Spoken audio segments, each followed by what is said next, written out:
Imagine a world running smoothly, booming industries, endless growth, oil so cheap it was almost invisible. Then, overnight, everything stopped.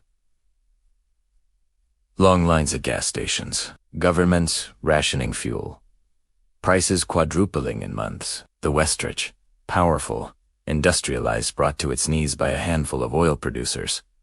But was it really just about oil? Or was this the moment when energy became a weapon, reshaping the balance of power for decades to come? Today, we uncover the hidden story behind the oil shock of 1973, the crises that proved money alone can buy energy. And that control over resources means control over nations. From the end of World War II to the early 1970s, the world ran on an illusion that oil was endless, cheap, and apolitical. The United States produced most of its own energy. Europe and Japan rebuilt their economies, powered by steady flows of Middle Eastern oil. For decades, prices stayed remarkably stable at around $3 per barrel. Behind the scenes, a few Western oil companies, often called the Seven Sisters, controlled most of the world's supply and pricing. Countries like Saudi Arabia, Iran, Iraq, and Venezuela had the oil, but not the leverage. That changed in 1960, when these nations formed OPEC, the Organization of the Petroleum Exporting Countries, a group designed to give producers a voice. At first,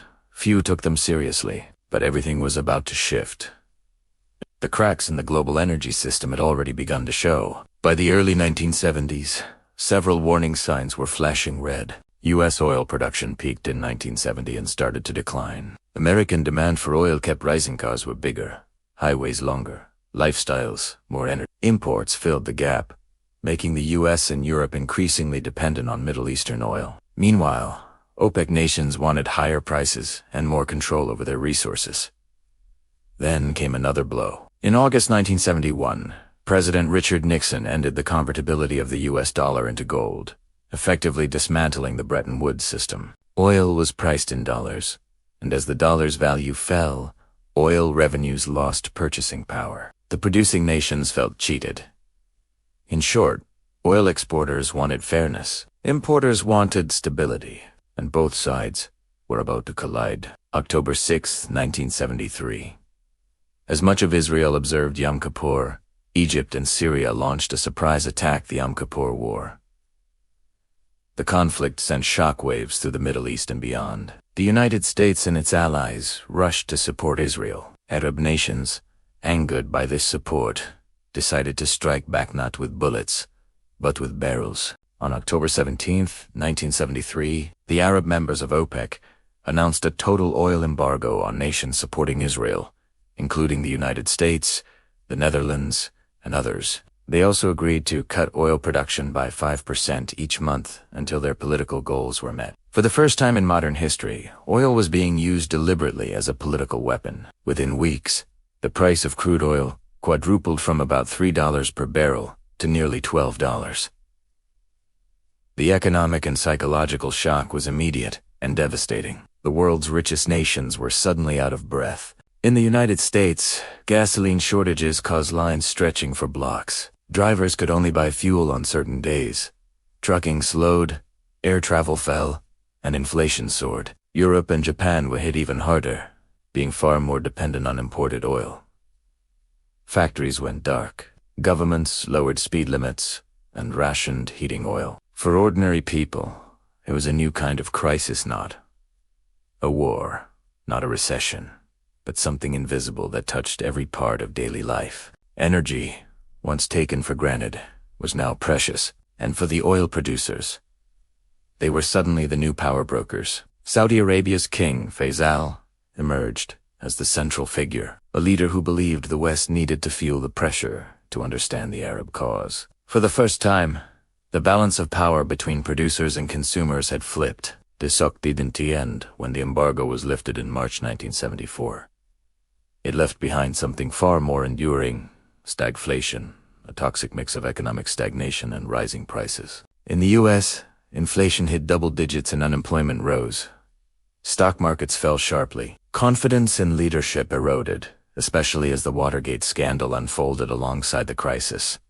In Europe, the situation was equally grim. Britain went through rolling blackouts. Germany and France imposed strict energy-saving measures. Japan, lacking any oil resources of its own, completely restructured its economy around efficiency and export-led growth. In the Middle East, however, a new era of wealth began.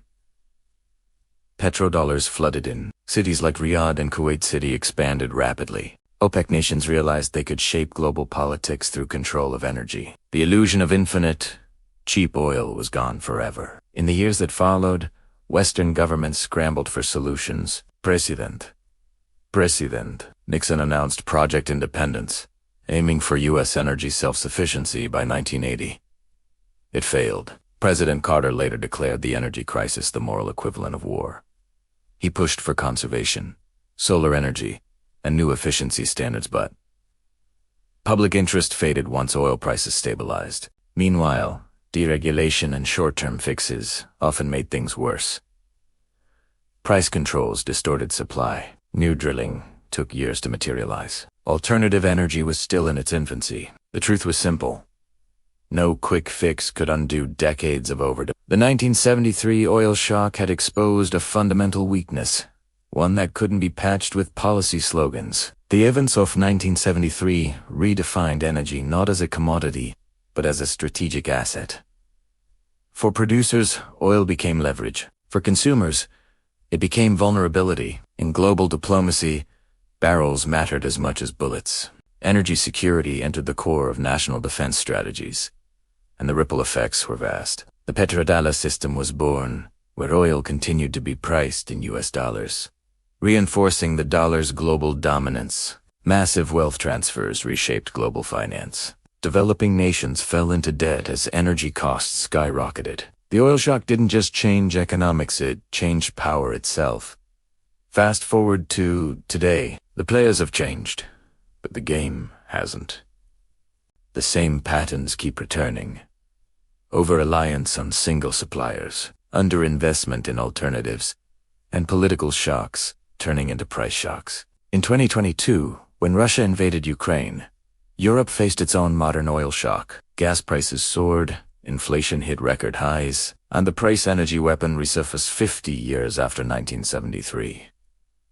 Data from the International Energy Agency shows that even today, over 80% of global energy still comes from fossil fuels. Despite all the talk of renewables, the world remains deeply tied to the same system that broke half a century ago. Once again, control over energy equals control over the future. What made the 1973 crisis so terrifying wasn't just the numbers, it was the feeling. For the first time, ordinary people realized how fragile modern life really was. A single political decision thousands of miles away could empty gas stations, raise grocery prices, and collapse economies. Energy isn't just about cars and factories. It's about stability, trust, and the illusion that progress is permanent. That illusion cracked in 1973, and every energy crisis since has echoed that same truth. After all the chaos, what can we learn?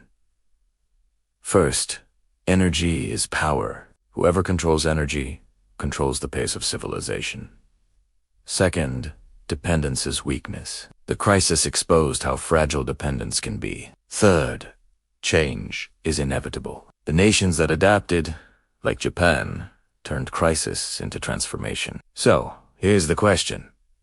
If another global shock hit tomorrow, if shipping lanes closed, or major producers cut supply, we ready? Are we building resilient energy systems, or repeating the same cycle under new names? The 1973 oil shock wasn't just a story about scarcity.